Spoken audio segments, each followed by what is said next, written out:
Bom, a gente vem chegando nesse capítulo que começa com a palavra portanto, né? Então a gente precisa olhar para trás o que ele tem falado, né? Os últimos versículos principalmente falaram da cidadania no céu, né? Que nós somos cidadãos do céu. Para nos lembrar para olhar para cima, né? Não tanto para baixo, as coisas que tem aqui, as circunstâncias aqui, embora tenham sido difíceis tanto para Paulo como para os filipenses e para nós hoje também, mas Paulo falou, olhem para cima, não é? De onde vem a cidadania de vocês. Jesus falou, olhem para cima de onde vem a salvação. Aqui a gente está de passagem, somos estrangeiros nessa terra, então como povo de Deus todos nós iguais. E Paulo também falou da importância de olhar ao redor e ver que não estamos sozinhos, né, como cidadãos do céu nessa terra. Tem concidadãos, então vamos andar com eles, né? Vamos nos unir como povo de Deus com os outros concidadãos e seguir bons exemplos. Esse foi outro ponto no último estudo. Tem bons exemplos que a gente deve seguir, tem maus exemplos também que a gente deve se afastar, mas também a questão que a gente deve dar um bom exemplo para as outras pessoas, né? Quem sabe alguém olha para nós e vê um aspecto, né, da vida com Deus que vai encorajar essa vida, essa pessoa a seguir com mais firmeza o Senhor Jesus. E hoje, como eu já disse, o título é briga, né? Então a gente vai ver uma briga, uma desavença, um problema interpessoal, né, de duas irmãs nessa igreja, mas a gente sabe que briga sempre acontece entre irmãos em toda a família, né, dona Zenita?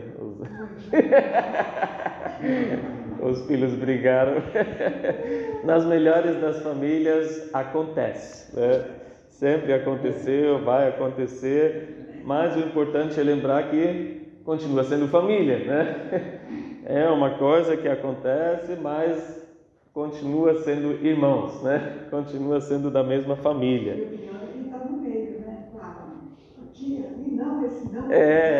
A gente vai ver, precisa de alguém para mediar, para ajudar nos conflitos. Muitas vezes é pai e mãe, às vezes é outro irmão, né? Mas a gente vai ver também que nada justifica, né? Isso, uma atitude hostil ou essa situação de briga permanecer. Imagina dois irmãos, né, que brigaram a vida inteira e ainda continuam brigando como adulto, né? Não deve permanecer, deve haver uma reconciliação. E claro que nas circunstâncias que eles já estavam vivendo, né, e o tema sendo a alegria, quando existem brigas, hostilidades, pesa mais ainda, tira mais ainda a alegria, né, já em momentos que já estão difíceis.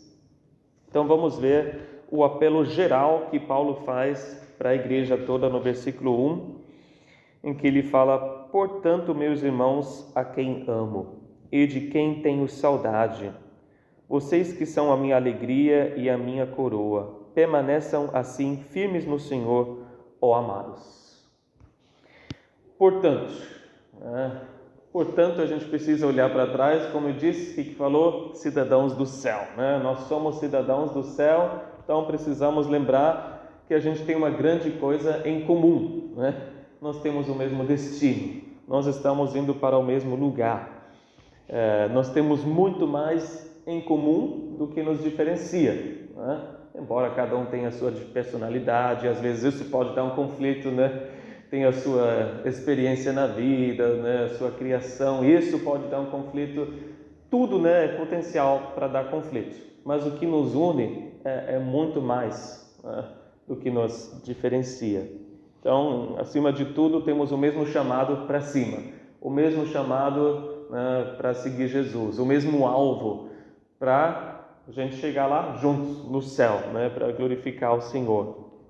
E somos estrangeiros numa terra que não é nossa. Quando você vai para qualquer lugar do mundo, né, natural do homem se juntar com os concidadãos, né? Vai lá para a Flórida, as comunidades brasileiras, né? Só ouve português, né? Ou vai para qualquer lugar, vai para a Alemanha, tem os turcos juntos, né? Não importa. Os aqueles que têm a mesma cidadania, a mesma, né, cultura, vão se juntar. E a gente deve se juntar e se unir. Então, mais razão ainda para a gente ficar unido, porque nós estamos numa terra estranha, mas com a mesma cidadania. E Paulo mostra esse relacionamento especial que ele tinha com o povo lá de Filipos e fala: tem muita saudade, eu amo vocês. Até 2 vezes ele fala: eu amo vocês e ó amados. Então mostra esse relacionamento especial que ele tinha, mas porque ele amava, a gente vai ver que ele exortava, né? Ele precisava chamar a atenção e até agora não tinha muitos problemas na igreja, só aquilo que vinha por fora, né, pelos legalistas. Mas na igreja ele não apontou nada ainda. Mas ele até precisa falar: eu amo vocês, e vamos dizer, por isso eu vou destacar algumas coisas. Porque eu amo você, preciso falar alguma verdade, né?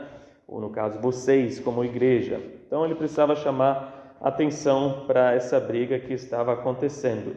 E ao mesmo tempo com muitas saudades, né? Ele queria estar perto naquele momento para poder lá já logo mediar, né? Para falar com as duas que não eram desconhecidas, como a gente vai ver. Embora ele soubesse que poderia ser o fim lá em Roma, né? Poderia acabar com a vida dele lá, ele fala: bom, agora nesse momento eu queria estar muito com vocês e presente para poder intervir, mas o que resta é orar, né? Mas graças a Deus que a gente tem a arma poderosa de oração quando a gente está longe, né? Quando você ouve de alguma situação, sei lá em outro estado, lá em outro país, talvez de irmãos, talvez de familiares, e você fala: gostaria de estar ali para ajudar, mas não posso, não consigo. Então faz como Paulo com certeza fez, sempre orando, né? Por essa igreja, orando pelos irmãos, mas com saudades. Bom, saudades são importantes porque até nos aproximam uns dos outros, e graças a Deus hoje Paulo escreveu uma carta, hoje nós mandamos uma mensagem no WhatsApp, ligamos, videochamada, né? Então quando as coisas estão difíceis, como Paulo percebeu, tem aquela situação, né? Precisa ser lidada ali, é importante procurar outros irmãos, né? É importante intensificar o contato com outros irmãos, ao invés de se isolar, né? Paulo, nas circunstâncias dele, não se isolou, estava em contato o tempo todo com várias igrejas, né? E da mesma forma os filipenses. E a gente também não pode focar só em si mesmo, né? Não deve se isolar, mas quando as coisas estão apertando, a gente precisa se humilhar e se abrir para mais pessoas, talvez, do que o comum, né? Talvez lembrar com quem eu já não falei há muito tempo, uma pessoa de confiança. Vou ligar para essa pessoa agora, né? Assim que eu chegar em casa, vou mandar uma mensagem: posso falar com você? Você pode orar por mim ou comigo? Então, não é o momento de se isolar, mas a saudade deve produzir um contato maior, né, com as pessoas que amam a gente, né, que nós amamos. Ele ainda fala: vocês que são a minha alegria e a minha coroa. Apesar dos relatos, né, que já haviam chegado nele, dessa briga, desse problema, ele se alegrava. Mas Paulo se alegrava com o quê? Não com essa situação, claro que não, mas com aquilo que Deus já havia fazendo naquela igreja, né? Com certeza Paulo se alegrou com aquilo que ele lembrava da vida dessas duas irmãs e como Deus já usava, né? Já tinha usado aquilo que Deus estava fazendo naquela igreja, e até se alegrando com o que Deus ainda iria fazer no futuro, confiando no Senhor. E Paulo fala: vocês que são a minha coroa. E essa coroa não é de um rei, né? Mas é a coroa que alguém ganha no final de uma corrida como vencedor. Então ele se viu, né, com eles sendo esse troféu. Obviamente a gente conhece Paulo, né, um pouco pelo menos, não um troféu para ele se encher de orgulho, de soberba, né? Olha para mim. Mas realmente um sinal da parte de Deus que ele não tinha corrido em vão, né? Que tudo que ele havia investido naquelas pessoas, Deus usou. E mesmo quando tinha, né, a engrenagem ali um pouco dura ali no meio, ele sabia que mais para frente ainda iria correr melhor, né? E tudo que ele havia passado, ensinado, né, sofrido junto com eles, Deus ainda iria usar, e essa coroa seria do Senhor, né? E a vitória do Senhor. E ele fala essa exortação geral: permaneçam assim firmes no Senhor. Esta aí é para todos. Permaneçam firmes. Continuem na posição de firmeza no Senhor. Permanecer é um lado, mas no capítulo 3 a gente viu outro que é da vida cristã. A gente viu bastante o avançar, prosseguir, né? Eu prossigo para o alvo, eu não olho para trás, eu olho para frente, né? Para aquilo que está por vir, o meu alvo que está na frente. Mas tem esses dois polos, né? De um lado eu vou avançando, eu vou prosseguindo, mas ao mesmo tempo eu preciso permanecer. Permanecer onde? Firme no Senhor, né? Nessa posição que eu tenho em Jesus, de ser justificado pela fé, não por nada que eu fiz, mas por tudo que Ele fez. E dessa posição a gente jamais pode sair, né? Dessa posição de firmeza no Senhor. A gente precisa cuidar em primeiro lugar do nosso relacionamento com o Senhor. Mesmo que tenha algum problema interpessoal, né? Em primeiro lugar preciso estar ligado de forma vertical com o Senhor. Porque só no Senhor eu vou ter a alegria, a paz, né? O amor para falar com o outro e a esperança de que as coisas vão melhorar. Então a gente precisa confiar nele o tempo todo. E um texto muito ligado com essa firmeza no Senhor e de permanecer firme em Efésios 6. Se vocês quiserem abrir Efésios 6, o versículo 10 nos fala dessa firmeza, dessa força que nós temos no Senhor. Ele fala, Paulo, em Efésios 6:10, finalmente fortaleçam-se no Senhor e no seu forte poder. Então fiquem firmes em quê? No poder do Senhor, fortaleçam-se nele. E todo o contexto, vocês sabem, fala da guerra espiritual, né? Fala da armadura de Deus. E Satanás sempre conheceu, sempre vai conhecer as nossas fraquezas e vai atacar onde a gente está mais vulnerável, né? Onde ele sente que não está tão firme no Senhor, mas está tentando ser firme em si mesmo, né? Está tentando ser firme nas suas próprias habilidades. E ele sabe onde cutucar para causar divisão. E esse é o ponto fraco que ele vai procurar. Mais ainda, porque ele sabe, Jesus sabe, nós devemos saber, Mateus 12, versículo 25, fala: todo reino dividido contra si mesmo será arruinado, e toda cidade ou casa dividida contra si mesma não subsistirá. Não tem como continuar em divisão, né? Esse é um ponto fraco que Satanás vai investir cada vez mais. Então, enquanto a igreja, enquanto os irmãos, enquanto nós brigamos sobre coisas não essenciais, a gente está escolhendo o inimigo errado, né? A gente está lutando contra o inimigo errado e a gente não vai prosseguir, não vai avançar a causa de Cristo. Enquanto isso acontece, Satanás está vibrando, né? Ele adora quando os irmãos estão brigando, quando uma coisinha que nada se torna uma coisa gigantesca, né? Uma tempestade no copo de água. Ele vai jogando lenha ali para que continue essa desavença. Então a gente precisa estar firme, precisamos de força para permanecer firme. É interessante que que o texto em Efésios 6 também traz essa própria ideia de permanecer, como os soldados romanos, né, permaneciam quando viam, né, os inimigos, eles, né, juntavam assim os escudos, né, colocavam o pé no chão com aquelas sandálias, né, com aqueles pregos ali embaixo e tentavam permanecer, né, não se mexem, não se movem e depois vem avançando. A armadura serve para permanecer firme.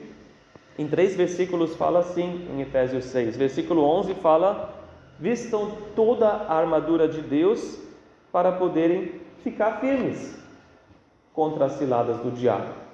Então, é firmeza contra o nosso inimigo espiritual. Versículo 13 de Efésios 6 diz: para que possam resistir no dia mau e permanecer inabaláveis.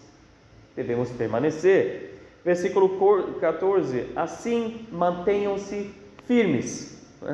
Então, toda essa ideia da armadura de Deus, porque nós estamos numa guerra espiritual e ali a gente precisa permanecer firme no Senhor. Em nós não temos força, não temos força espiritual. O que a gente tem contra o diabo?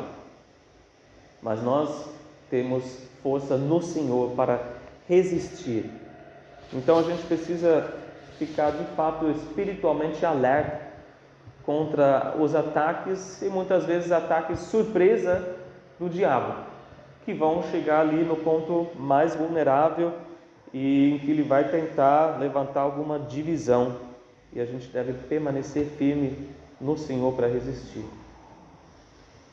Nessa guerra toda, e obviamente nesses dias, a gente não consegue parar de pensar em Israel, foi um ataque surpresa que pegou eles. São as informações nesse momento também que de certa forma vão decidir a guerra, informações onde estão os reféns, informações que estão sendo espalhadas de um lado e para o outro lado, Se você for assistir ao Jazeera, eles vão mostrar um lado, da moeda e assim vai, e distorcer as informações.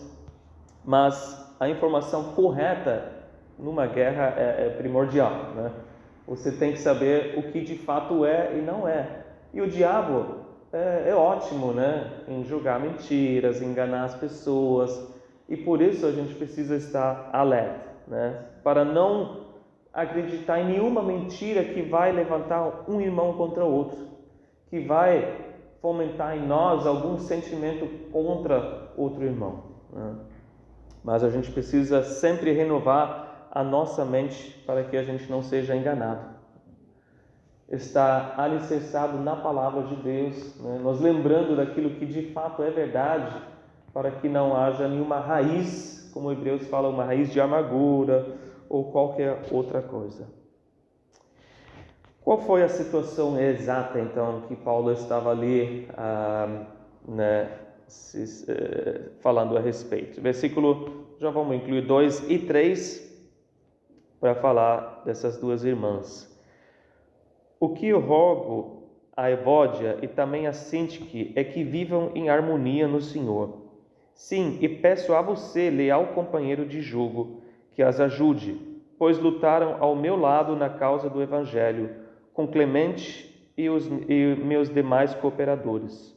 Os seus nomes estão no livro da vida. A situação: grande desentendimento entre duas irmãs.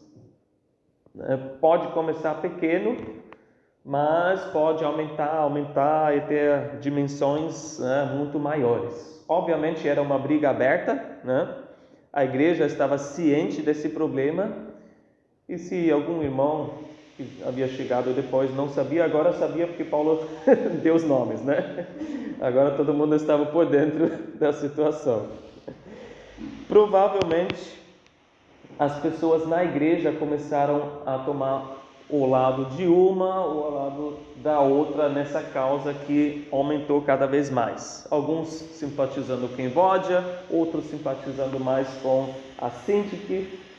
E o perigo não havia acontecido, mas o perigo era, se isso continuasse, realmente ter uma divisão na igreja, uma separação a partir dessa briga, que a gente não sabe a natureza dessa desavença. Talvez tenha sido algo pessoal mesmo, talvez tenha sido algum assunto de doutrina, mas provavelmente alguma coisa assim que começou talvez com uma bobeira, talvez um mal entendido, e aumentou cada vez mais. Talvez tenha sido por causa da personalidade das duas, e simplesmente deu ali uma explosão e um problema entre as duas. Com certeza a culpa era das duas, porque não tem como ter briga com uma pessoa só, né?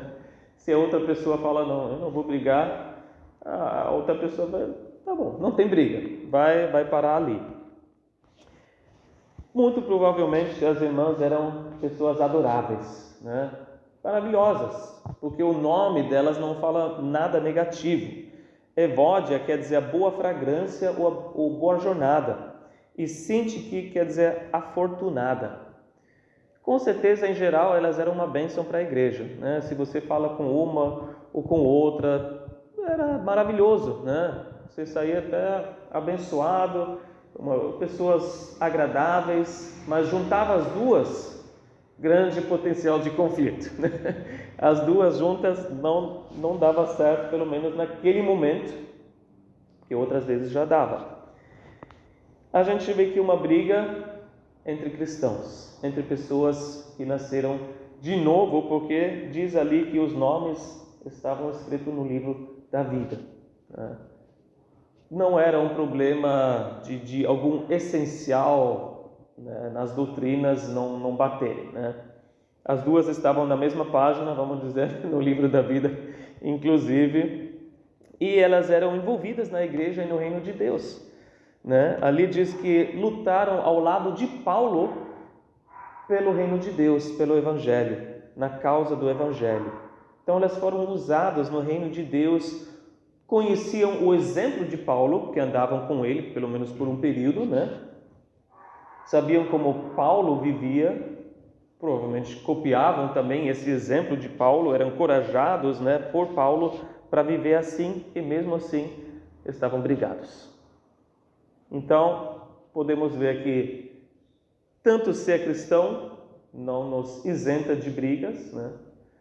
Como ser usado no reino de Deus também não isenta de estar brigado com alguém.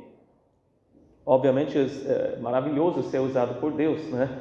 Todos nós queremos ser cada vez mais usados por Deus, mas só isso não é um sinal de uma pessoa, de um cristão maduro, né? Não é sinal de maturidade apenas isso. Não vai nos blindar contra problemas interpessoais e, inclusive, não pode ser desculpa para permanecer num conflito, né, com outra pessoa, no sentido de, eu estou servindo a Deus, Deus está me usando, né, então deixa assim. Inclusive, grandes líderes podem até ser as pessoas que estão mais brigadas, né, com as outras pessoas. Então não tem essa diferença.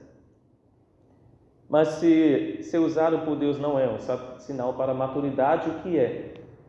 É a gente saber lidar com essas situações e mostrando a atitude de Cristo.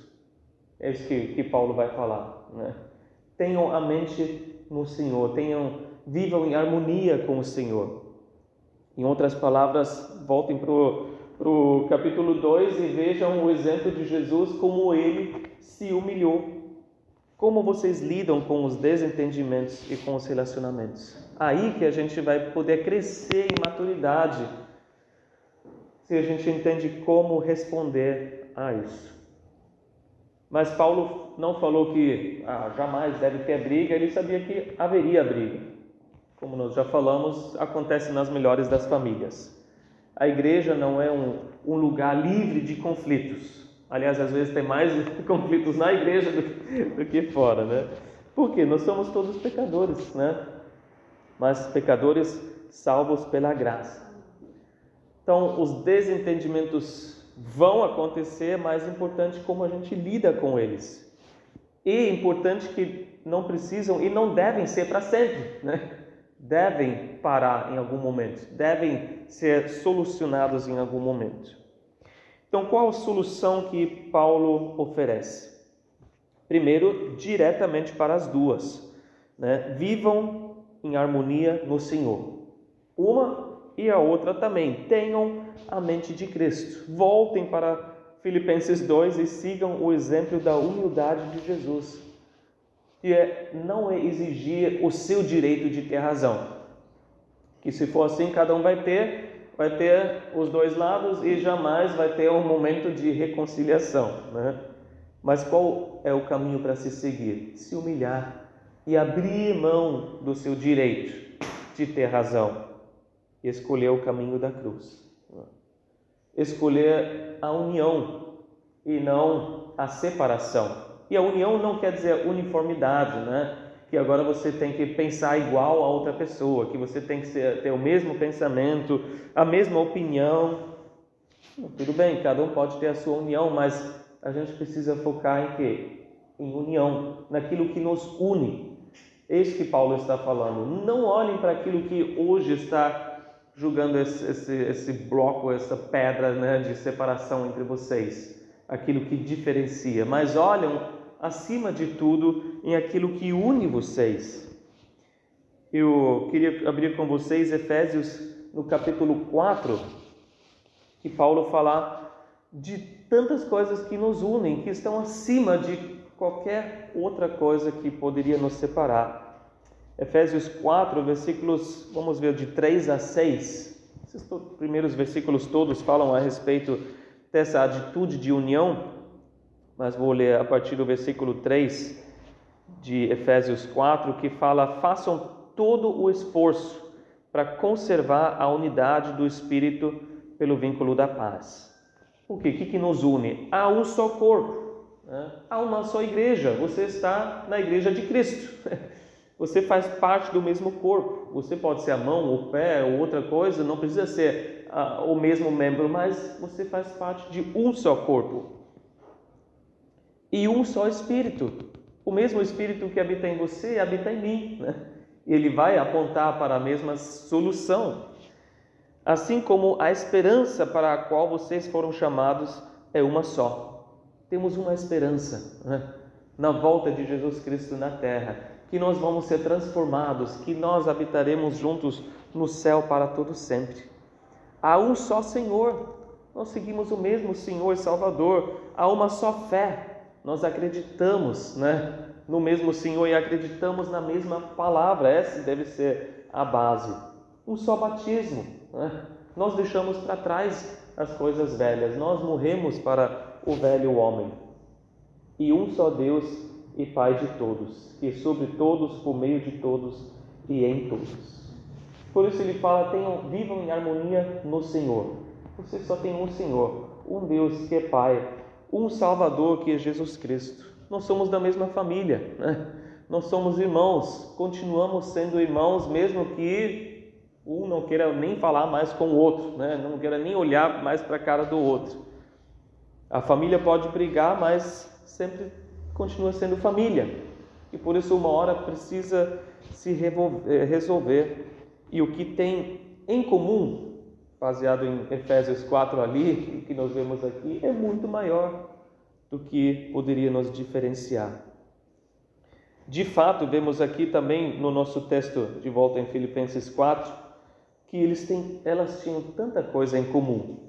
Os nomes delas estavam escritos no livro da vida. Elas passariam toda a eternidade juntas.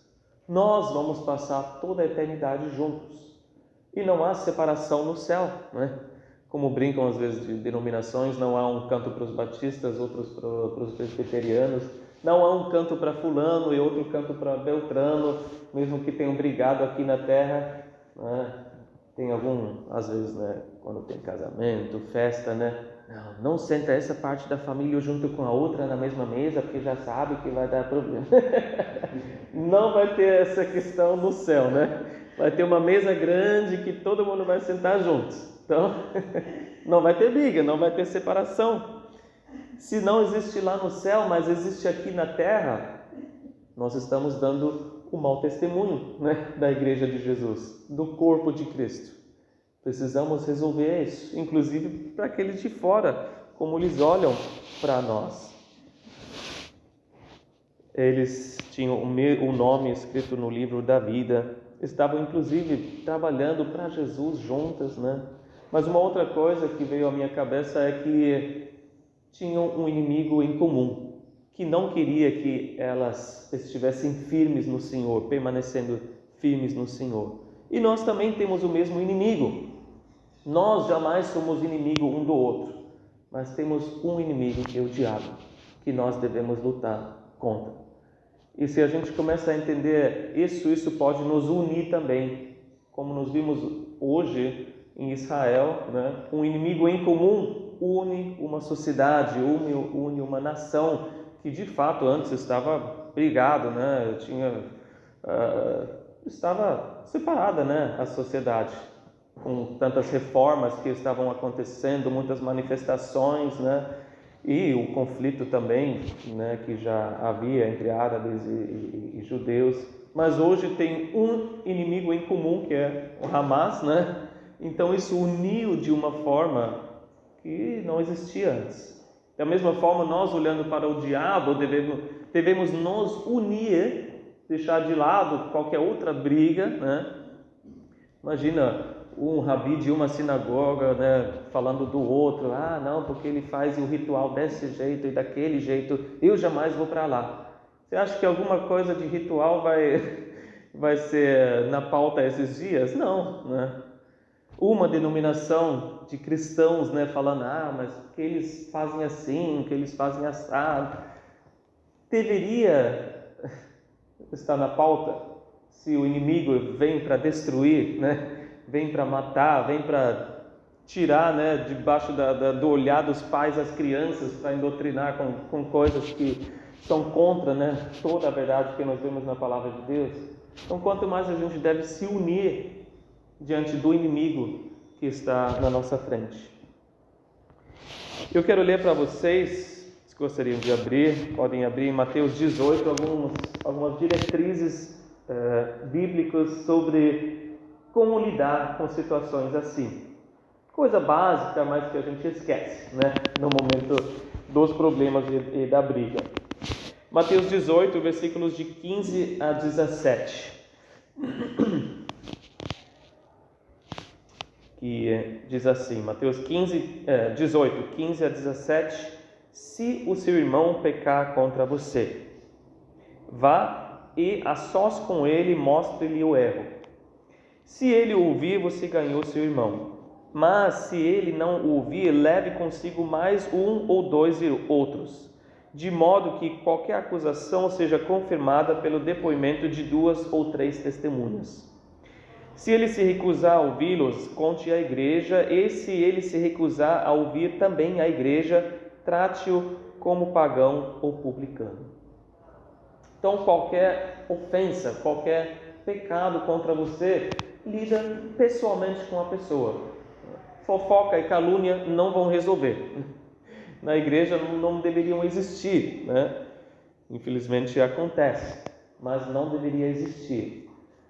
Talvez seja apenas um mal-entendido, né? Talvez seja não um pecado, ele não pecou contra mim. Mesmo assim, o princípio é o mesmo. Procura essa pessoa pessoalmente para falar com ela, né? Para tentar resolver. Se essa pessoa se negar e a briga continuar ou aumentar, tenta envolver outras pessoas, né, que possam ir com você para lidar com esse problema. Mas jamais não trate como se não existisse, não trate como, deixa essa pessoa para lá, vou falar mal dela aqui, né? Não é dessa forma que já alguma coisa vai ser resolvida. E ainda em Mateus, capítulo 5, versículos 23 a 24, que nos fala o que Deus deseja acima de tudo. Mateus 5, 23 a 24. Portanto, se você estiver apresentando sua oferta diante do altar e ali se lembrar de que seu irmão tem algo contra você, deixe sua oferta ali diante do altar e vá primeiro reconciliar-se com seu irmão. Depois volte e apresente sua oferta. Então, o ato da reconciliação é mais importante para Deus do que o que a gente pode oferecer para Ele, né? A nossa oferta, a nossa vida para Ele, né? Vivo para Jesus, né? É que algumas pessoas falam, né? Não importa como eu estou com outras pessoas, mas Jesus fala, nem você que fez alguma coisa errada, né? Talvez você nem saiba, mas você lembra que a outra pessoa ainda possa ter algo, né, contra você. Você está de boa, né? Estou vivendo para Jesus, estou feliz, né? Mas você lembra, vai lá e reconcilia-se primeiro com o seu irmão. Então é isso que pesa no coração de Jesus, né? Que a gente possa se reconciliar e não permanecer à briga. Mas a exortação é necessária. Paulo teve que escrever esses poucos versículos para chamar a atenção para aquilo, né? Mas imagina se você fosse Wojciech ou Sintik, né? O grande apóstolo Paulo falando para você. Eu até já abaixaria a minha cabeça e falar, tá bom, não? O problema não era tão grande assim, né? Vamos resolver, porque já tá sendo meio, né, uma vergonha assim passar por isso. Mas imagina ainda por carta, né? Nem o grande apóstolo chamar as duas, né, de canto para conversar com as duas. Não, teve que publicar, né, esse caso. E se o apóstolo Paulo falasse para a gente, como a gente se sentiria, né? Rogo a você, e põe o seu nome, né? Pare de brigar, foque na união, né? Se reconcilie com o seu irmão. E no final não é nem Paulo falando, mas o próprio Senhor, né? Tente viver em paz com todos. E ambas as irmãs, com certeza, o fato porque Paulo escreveu, não apenas olhando para a igreja, mas ambas as irmãs poderiam ser cooperadores no reino de novo. Ao invés de brigar, né, e estarem fracas, né, agora nesse sentido, diante do reino de Deus, poderiam estar lado ao lado de novo e junto com esse outro time de cooperadores, Clemente e os outros, né, e poderiam avançar novamente de uma outra forma. Bom, a gente ainda não terminou, tem mais uma solução. A gente falou da atitude humilde, né, que o Senhor Jesus exemplificou, mas aqui no versículo 3 também diz de uma outra pessoa para estar envolvida, né? Ele fala assim: e peço a você, leal companheiro de jugo, que as ajude. O auxílio de outros irmãos em momentos assim também pode ser crucial. Aqui ele fala para uma pessoa leal companheiro de lutas ou de jugo, uma pessoa específica talvez, lá na igreja em Filipos, talvez o próprio Epafrodito que entregaria a carta, né? Porque lembra que Paulo sempre ditava as cartas para outra pessoa, né, escrever. Talvez naquele momento ele tenha se direcionado para Epafrodito e falado para ele direto: e você, né? Em outras palavras, quando você chegar lá, por favor, dá uma mão, né? Dá um apoio, ajude elas. De qualquer forma, alguém fora dessa situação, não envolvido, né, naquele momento, que as ajude. É importante a gente ter pessoas que vêm de fora, né? Pessoas que não estão envolvidos naquele conflito para poder aconselhar, para poder mediar. E a importância em qualquer igreja ter de alguma forma um aconselhamento, né, entre os irmãos, né, e do pastor ou de qualquer líder também, para poder mediar em momentos assim. Porque no aconselhamento a gente pode ver a situação de uma outra perspectiva, primeiro bíblica, né, e espiritual, que às vezes a gente fica tão, né, cego diante das coisas básicas, que a gente precisa às vezes sim de uma outra pessoa que fala: mas a Bíblia fala isso, né? E você não está vivendo assim. E a gente pode ver as coisas de um outro ângulo. Da mesma forma, as pessoas envolvidas precisam se humilhar em pedir ajuda, né? Porque o conselheiro não vai chegar e falar: agora vocês sentam, né? Vocês vão ouvir o que eu tenho que falar. Às vezes precisa, mas geralmente não funciona assim. A pessoa precisa querer, né?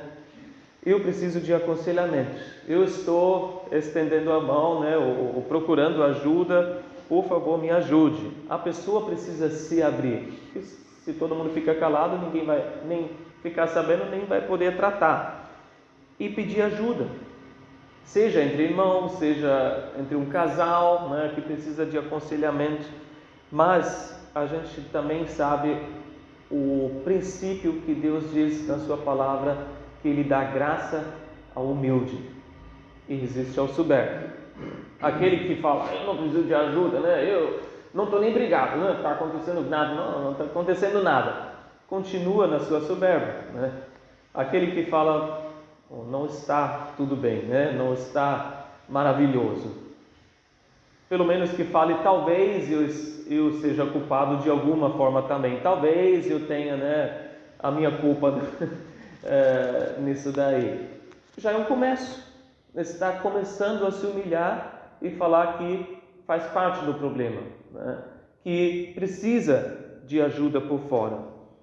Então, independente do problema que a gente enfrenta, a gente precisa estar aberto para pedir ajuda, para envolver talvez uma outra pessoa de fora, caso a gente não consiga resolver. A gente não pode hesitar de pedir ajuda e, inclusive, quando nós somos chamados, também fazer parte de prestar ajuda, né, para outras pessoas ao nosso redor que a gente vê não estão conseguindo sair, né, desse problema. Talvez seja eu o mediador, um conselheiro que possa vir como esse companheiro leal de jugo para mediar. E para terminar, lembrando de algo básico, né? O que Deus deseja é que a gente viva em união.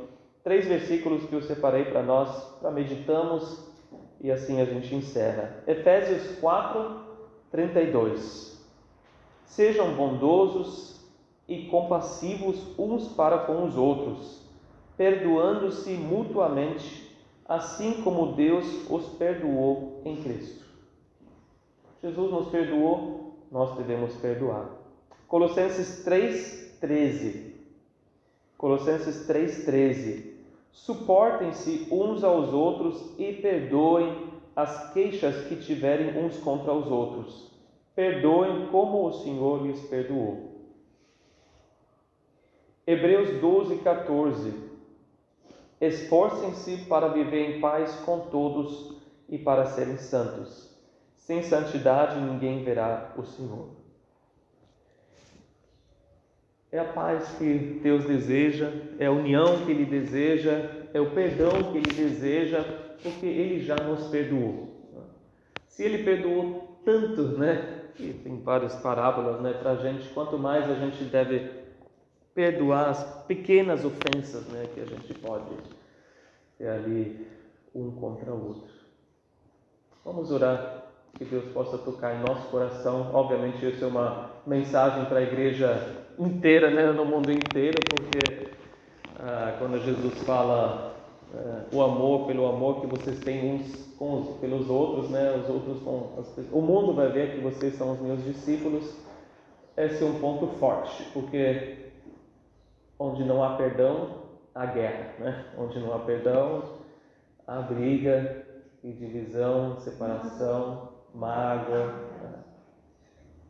e não é isso que Deus deseja. Vamos orar.